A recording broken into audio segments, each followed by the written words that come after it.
Connected po tayo sa Quiapo, Manila. Nandun si kapatid na Ricky Rese at kapatid na Bobby de los Santos. Go ahead, Quiapo, please.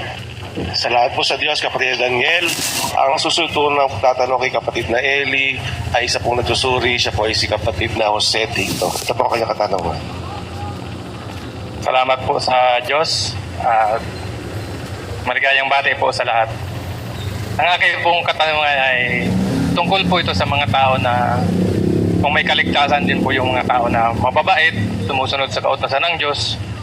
Subalit po ay naililigaw sila ng mga maling pastor at may pag-asa po rin ba silang maligtas.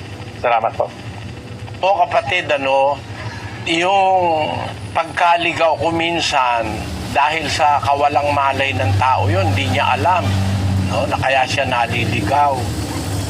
At maraming naililigaw ngayon, miski lang sa mga pangyayaring bulgar na bulgar, merong mga tao nadadaya lang talaga eh.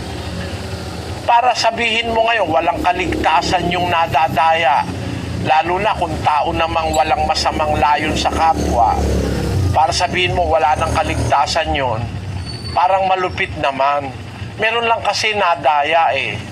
Yung nadaya, maaaring yun ay mapatawad ng Diyos eh, kumporme sa kanyang gawain. Kung mabait naman siya, sumusunod naman siya sa alam niyang totoo, alam niyang tama, kaya lang nadadaya siya ng pastor. Siguro may pag-asang maligtas yun, kapatid. Kasi ang Diyos naman ay hustisya. Alam naman niya, nadaya ka lang eh. Maliban na lang, alam mo nang dinadaya ka, doon ka pa rin. Merong ganun eh. Alam niya nang kalokohan yung ginagawa nila, doon pa rin sila dahil kampi-kampi sila. Pero kung halimbawa, dinadaya ka lang, merong mga maliligtas, kung nasa labas ka ng tunay na iglesia, may iglesyang totoo eh, pero merong nasa labas, hindi pa nakakapakinig. Wala pang napapakinggan. Paano, hahatulan mo na ba yun? Sintensyado na sa apoy? Ang sabi ni Pablo ganito, sa 2:13 ng Roma, Sapagkat hindi ang mga tagapakinig ng kautusan ang siyang mga ganap sa harapan ng Diyos, kundi ang nangagsisitalima sa kautusan ay aariing mga ganap. Sapagkat kung ang mga hentil na walang kautusan sa katutubo ay nagsisigawa ng mga bagay ng kautusan, ang mga ito na walang kautusan ay siyang kautusan sa kanilang sarili. kita mo, liwaliwanag, hindi kayong tagapakinig ng kautusan ang ganap sa harap ng Diyos, kundi yung tumatalima ng kautusan. Kasi nakikinig ka man, kung di mo tinatalima, wala ka ring kaligtasan.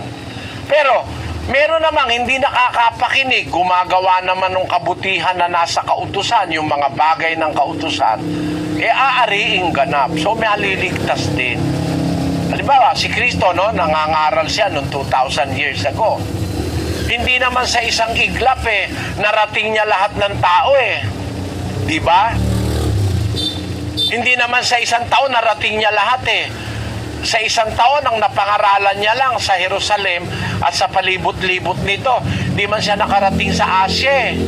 Pero ang sabi ni Pablo, kahit na hindi nakapakinig ng kautusan ng tao, wala siyang narinig na aral, pero gumagawa naman siya ng mga bagay ng kautusan, yung things of the law, yung magagandang bagay ng kautusan, aariin din siyang ganap. Nakasulat sa Biblia yun. Naintindihan mo, kapatid na Jose? Opo, salamat sa Diyos. Salamat sa iyo, kapatid na Jose.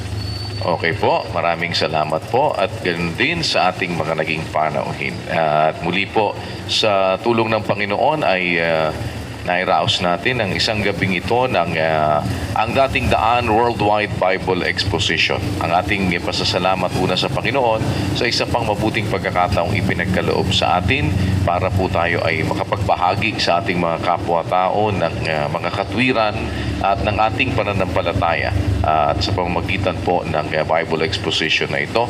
Hatid sa inyo ng members, Church of God International.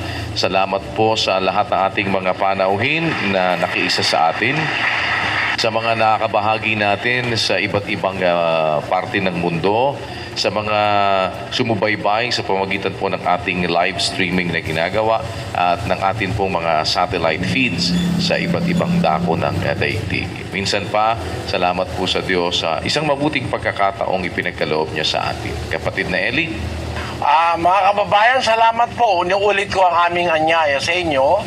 Makinig po kayo ng doktrina ni Kristo sa mga coordinating centers ng dating daan sa buong Pilipinas at sa iba't ibang panig ng mundo. Kahit hindi kayo gustong umanib o wala kayong balak umanib, makinig po lang kayo. Matutunan ninyo ang aral ni Kristo para wag na tayong madaya pa sa relihiyon.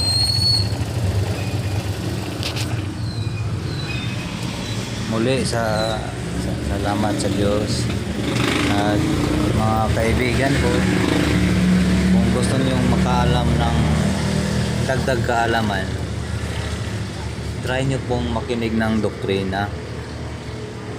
Ito po ay bihira lang po nating mapakinggan. Kaya kung gusto nating madagdagan yung kaalaman, try natin pakinggan ang doktrina. Magsimula po sa August 10, 2026.